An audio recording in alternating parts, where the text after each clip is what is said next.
formation en hypnose humaniste, elle s'adresse, j'ai presque envie de dire à tout le monde, parce que humainement, vivre cette formation, moi c'est quelque chose qui a changé ma vie à un moment donné. C'est peut-être aussi pour ça que j'ai tellement de passion et d'envie de la partager, parce que ça a été, un jour j'ai écrit que c'était le premier jour du reste de ma vie, mais c'est ça.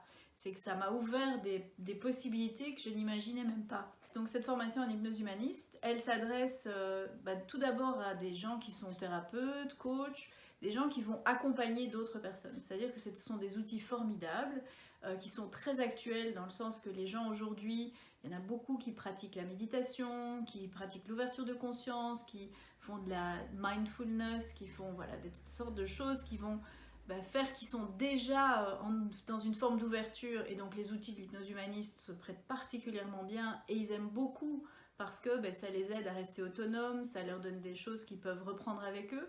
Donc ça c'est très utile dans le monde d'aujourd'hui de la thérapie.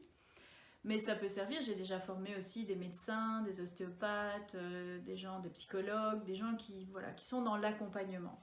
Alors ça peut être très utile aussi aux enseignants, dans le sens que comprendre la vie dans toute sa grandeur, ça change aussi la qualité de ce qu'on va transmettre.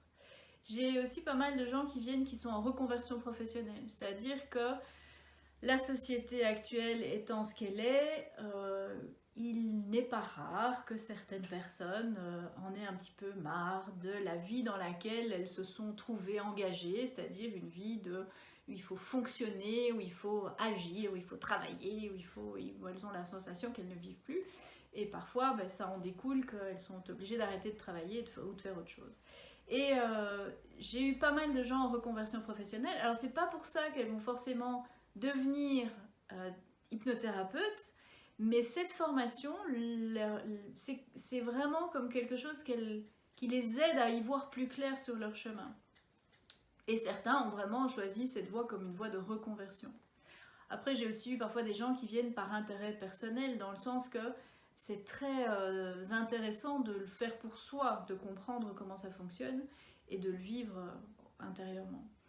De toute façon, c'est une formation qui est interactive, c'est-à-dire que il y a de la théorie, un petit peu, et puis il y a beaucoup de pratiques, parce que l'important c'est d'acquérir un savoir-faire et aussi un savoir-être.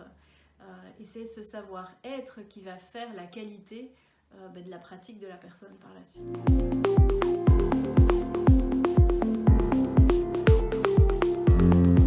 Alors l'âge minimum pour faire la formation, c'est quand même d'être majeur. Hein.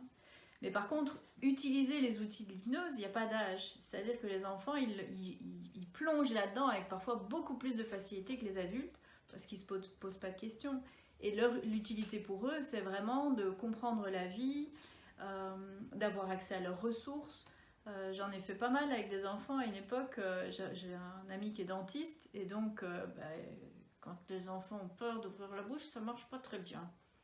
Et il me les envoyait, et on faisait une séance d'hypnose, et ça changeait leur manière d'être sur le fauteuil. Donc ça peut servir à tout le monde.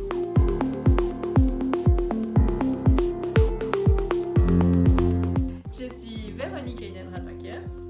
À bientôt sur www.hypnose-humaniste.com.